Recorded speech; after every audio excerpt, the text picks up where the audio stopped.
Bonjour à tous, bonjour à toutes, je reviens aujourd'hui sur YouTube pour vous parler des 10 séries que dernièrement j'ai apprécié regarder sur Netflix. Je crois que c'est une vidéo qui va revenir à maille annuelle parce que c'est à peu près à ce rythme-là que j'ai une bonne dose de séries dont j'aime vous parler. Parce que donc en 2019, je vous ai fait une vidéo 12 séries à regarder absolument. En 2020, je vous ai de nouveau listé, je crois que c'était pendant le confinement, ça s'y prêtait bien pour cette période où on était beaucoup plus à la maison. Je vous ai listé de nouveau une douzaine de séries qui me plaisaient, et là j'ai de nouveau établi une liste de 10 séries que j'ai vues dernièrement et qui pour moi méritent le détour. Donc je vais commencer par la série Viking, qui n'est pas une série que moi j'ai regardée, mais j'ai trouvé ça sympa de la lister parce que mon amoureux a voué une vraie passion à cette série. Il a dévoré les épisodes en très très peu de temps. C'est une série qui se passe au 8e siècle en Scandinavie et qui tourne autour du personnage Ragnar Lodbrok. Donc ça tourne autour du peuple viking et principalement autour de ce personnage qui se met en tête de conquérir l'Ouest par la mer malgré le fait qu'il soit déconseillé par son chef. Il va mettre en place, des vaisseaux assez novateurs pour l'époque, donc les dracars. Cette série va tourner autour de ses aventures, de ses conquêtes aussi. Et selon mon amoureux, c'est une série qui relate les faits en collant bien à l'histoire. Donc il y a beaucoup de références historiques selon lui. Il n'y a pas une intrigue qui s'essouffle. Donc l'intrigue, ça reste une fiction, mais voilà, il n'y a pas, on perd pas le fil, on n'en a pas assez au fil des épisodes de la série. Et du coup, de ce point de vue-là, il était hyper accro à la série, et aussi il a trouvé que la photographie de la série était vraiment très belle. L'esthétique des images sélectionnées, des plans, des paysages était vraiment canon. La deuxième série dont je voulais vous parler, c'est La Reine du Sud, qui est une série assez récente, il me semble, je crois que c'est 2019-2020, qui, à la différence de Viking, c'est une série qui, au fil des saisons, ça s'est un petit peu essoufflé. C'est au bout de la troisième saison, moi j'ai lâché, mais c'est une série dont j'ai adoré regarder les deux premières saisons dont je vous en parle. L'héroïne Teresa Mendoza est mexicaine et elle vient d'un milieu social assez difficile. Je pense que si je me souviens bien, elle a vu son père mourir sous ses yeux, un truc comme ça, et je crois que au fil de sa vie, elle va pas toujours faire les bonnes rencontres, les bonnes fréquentations, et notamment elle va tomber amoureuse d'un dealer de drogue qui va se faire tuer en laissant derrière lui à Teresa une somptueuse maison, mais aussi un cartel qui la poursuit parce qu'elle détient un carnet dont il n'a pas vraiment expliqué le fond.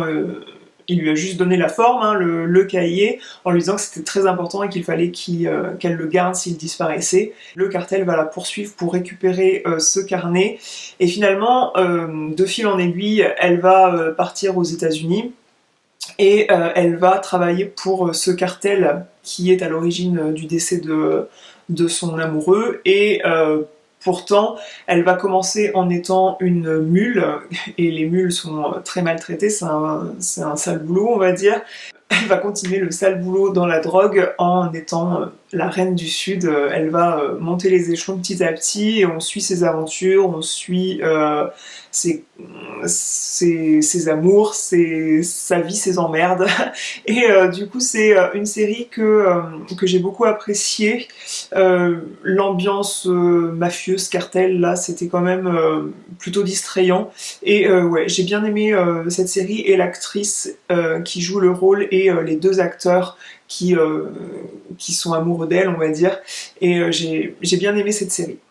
La série dont je voulais vous parler ensuite est une série toute récente, je crois qu'elle est sortie fin d'année 2020. C'est Mon amie Adèle, ou version anglaise Behind Her Eyes. L'histoire tourne autour du personnage de Louise et Adèle et son mari, donc on a une sorte de triangle amoureux. Tout simplement, Louise va rencontrer un homme dans un bar qui la séduit, et puis en sortant, ils s'embrassent, et puis lui, il se casse en courant parce que tout simplement, il est marié.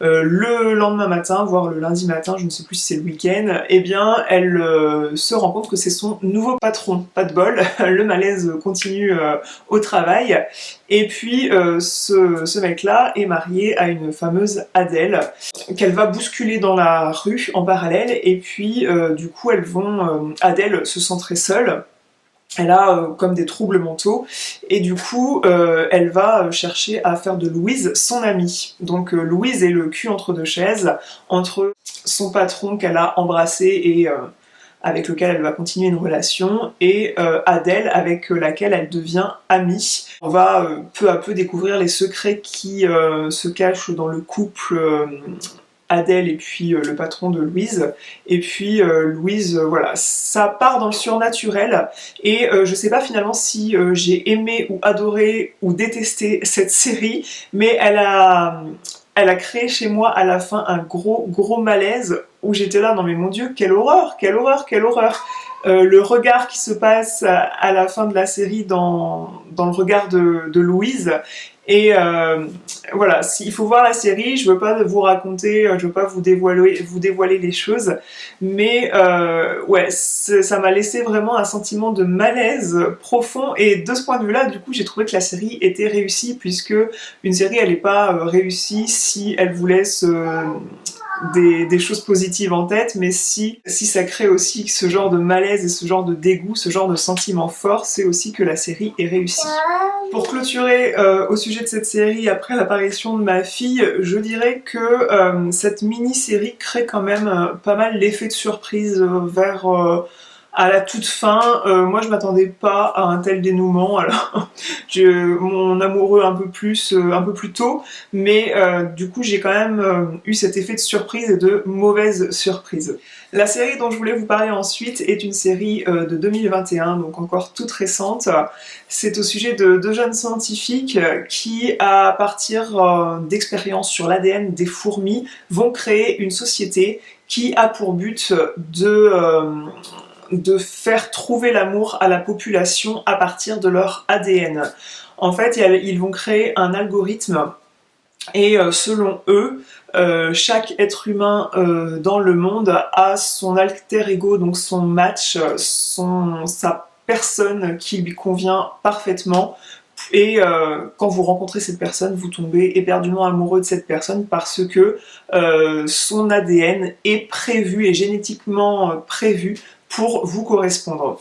On voit ce qui se cache derrière les trouvailles scientifiques qu'ils ont faites, comment ils y sont parvenus, bon gré mal gré leur manque d'éthique. On voit les meurtres qui se cachent derrière. Est-ce que finalement les rencontres amoureuses génétiquement programmées, comme ils les appellent, est-ce que c'est bien, est-ce que c'est mal? Je trouve qu'en tout cas la série, elle a un scénario assez novateur. J'ai pas vu ce type d'histoire quelque part d'autre. Je trouve que par contre le scénario a quelques faiblesses, je vais pas dire lesquelles, mais pour qu'on imagine ça possible, je trouve qu'il y a trop de faiblesses dans les possibilités que ce scénario puisse vraiment exister, et du coup je me suis pas visualisée dans une telle circonstance parce que je me suis dit bah ça peut pas exister pour ci pour ça. Donc ouais, je trouve que il y a des points faibles dans le scénario pour que ce soit crédible et qu'il y ait ce truc où on s'identifie et qu'on se dit si ça nous arrivait, qu'est-ce que je ferais. Ouais, je me suis pas mis dans cette position-là et je pense que c'est à cause de tous les points faibles auxquels j'ai pensé. Une série dont je vous ai parlé tout récemment dans mes favoris culture, lifestyle, la série de vidéos que je fais qui s'appelle Je lis, j'écoute, je regarde, je bouge. C'est le jeu de la dame, qui est une mini-série, comme je disais on appelle ça mini-série maintenant parce que feuilleton télévisé c'est moins à la mode, qui tourne autour de Beth Harmon, une jeune américaine dont on voit la vie de 8 à 22 ans, et c'est une jeune prodige des échecs. Donc malheureusement sa maman décède très tôt, elle se suicide tout simplement. Elle a quand même des troubles mentaux assez importants dans les images qu'on revoit, et Bess va finir à l'orphelinat, et elle va se lier d'amitié avec un gardien qui joue aux échecs au sous-sol, et rien qu'à l'observer déjà, elle comprend certaines règles, et elle va jouer avec lui, et le battre fréquemment parce qu'elle va devenir vraiment une bête aux échecs.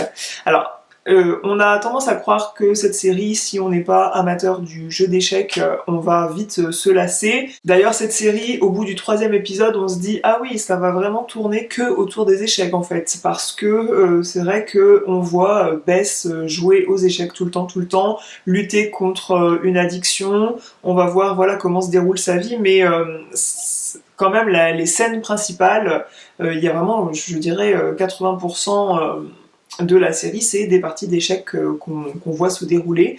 Mais la série reste très prenante, ça met beaucoup cette femme en valeur. Malheureusement, c'est pas une histoire vraie. Et la photographie de cette série est vraiment belle. Toute la série se passe dans son regard tellement cette actrice est douée. Elle a un regard tellement expressif et à la fois tellement... c'est pas seulement qu'on lit on pourrait pas dire qu'on lit dans ses yeux, parce que je trouve qu'il y a quand même du mystère dans ses yeux, mais voilà, l'action se passe quand même dans son regard, dans sa façon d'être, dans sa façon de bouger, dans sa façon d'échanger avec les autres personnages, et je dirais que cette série n'aurait pas du tout été la même si c'était pas cette actrice-là, qui est très jolie et pour laquelle on a choisi des costumes vraiment canons. C'est la mode des années 50-60 dans mes souvenirs. Ouais, elle a des tenues vraiment belles qui reviennent un petit peu au goût du jour, et elle défile une garde-robe qui est vraiment sympa à voir tout au long du film dans des scènes ouais, vraiment sympa, un peu vintage, et du coup, voilà, on va suivre son parcours pour devenir numéro 1 mondial des échecs. Série suivante qui n'apparaissait pas dans mes 2 derniers top 12 des séries télé, mais je pense que c'est un best-seller qu'il faut citer dans les top séries, c'est Prison Break, qui est une série qui se déroule majoritairement en prison, et finalement, au fil des saisons, on va voir différentes prisons. Mais la première prison, c'est le pénitencier d'État de Fox River. Donc Michael Scofield est un homme propre, bien rangé, et dans sa tête c'est un génie. Tout simplement, il va voir une lampe, lui ne voit pas la lampe, il voit comment elle fonctionne. Voilà, c'est un ingénieur en génie civil. C'est un petit génie, et du coup son frère a été incarcéré et il est condamné à la peine de mort pour un crime qu'il n'a pas commis. Et dans l'objectif de le sortir de prison, il va monter un cambriolage pour se faire incarcérer dans la même prison que son frère. Et étant donné qu'il est à l'origine, dans son ancienne boîte, il a conçu les plans de cette prison. Il se fait tatouer, c'est vraiment ce qui est très symbolique de cette série, c'est les tatouages qu'il a sur le corps. Il se fait tatouer le plan de la prison et de son plan d'évasion sur le corps. Quand on le voit, on ne voit pas forcément des plans de prison si on n'est pas au courant. Il y a plein de motifs, il a fait des dessins extraordinaires pour camoufler différents codes, différents plans de la prison. Il va monter son plan en se remémorant tout ce qu'il a à faire à partir de ce qu'il a tatoué sur le corps. Il va se lier d'amitié avec son coéquipier, bref, son coloc de cellule, et on va suivre ses aventures, ses péripéties pour sortir son frère de prison. Il va aussi tomber amoureux d'un personnage de la série. Comme je disais quand je vous en ai parlé dans mes favoris culture, c'est que faut pas s'attendre dans cette série à voir une histoire d'amour très profonde, traitée en long, en large, en voyant des scènes au lit, etc., beaucoup de désir et tout, pas du tout. Je trouve que dans cette série, ça se base beaucoup sur les liens de fraternité qu'il a avec son frère, cette relation qui est une relation aussi indescriptible et très forte dans la vie qu'on peut avoir, mais ça se base pas du tout sur la relation amoureuse. Ouais, c'est un petit truc dans la série qui va faire qu'il va prendre certaines décisions quand même, mais vous aimez voir du désir, voir des scènes assez chaudes dans les séries, c'est pas là que vous allez être satisfait. Une série américaine qui m'a beaucoup fait rire et c'est du bonheur en quelques minutes parce que si je me souviens bien, ce sont des épisodes assez courts de 30 minutes, c'est Working Mom. On suit un groupe de femmes qui sont amies, je crois qu'il y en a 3 ou 4 principales, qui viennent d'accoucher et on suit leur toute jeune vie de maman, enfin pour certaines c'est leur premier enfant. Elles sont sans filtre et c'est ça qui est trop drôle, autant sur leur sexualité que sur leur vie pro, que avec leurs gosses. Parfois on se demande comment elles osent dire des choses pareilles. Et c'est sans filtre, c'est drôle, c'est déculpabilisant, c'est enthousiasmant. Je trouve que cette série, elle est vraiment très agréable à regarder et très reposante du fait que voilà, c'est pas prise de tête, c'est cool et on passe un beau moment quand on regarde ça et ça se regarde très facilement. Les dernières séries parmi les 10 dont je voulais vous parler sont des séries un peu teenage qui vont se passer dans le cercle école. Donc la série dans l'ordre chronologique de sortie qui est très connue, c'est Elite. Finalement je l'ai regardé en 2020 parce que je crois qu'on a regardé ça aux alentours du premier confinement. Elite c'est une série de 2018, une série espagnole qui se déroule principalement à l'école, dans une école qui regroupe les classes sociales, l'élite de l'Espagne, donc Las Encinas, et dans cette école vont arriver 3 nouveaux lycéens qui font partie, eux, de la classe ouvrière, mais leur ancien lycée a été détruit ou brûlé, et du coup, ils intègrent ce nouveau lycée parce que tous les étudiants de ce lycée ont été dispatchés dans différents établissements. Et ces 3-là arrivent dans le nouveau lycée et sont au départ très mal accueillis puisqu'il y a un décalage social très important et on leur fait bien ressentir. On sait très tôt au départ de la série qu'il va y avoir un meurtre et on va chercher à savoir qui se cache derrière tout ça, quel secret il y a derrière, qui ça peut bien être. Et c'est vrai que tout au long de la série, on se dit que ça peut être tout le monde et personne. On est à peu près sûr que ce n'est pas certaines personnes. Mais ouais, l'intrigue est bien menée.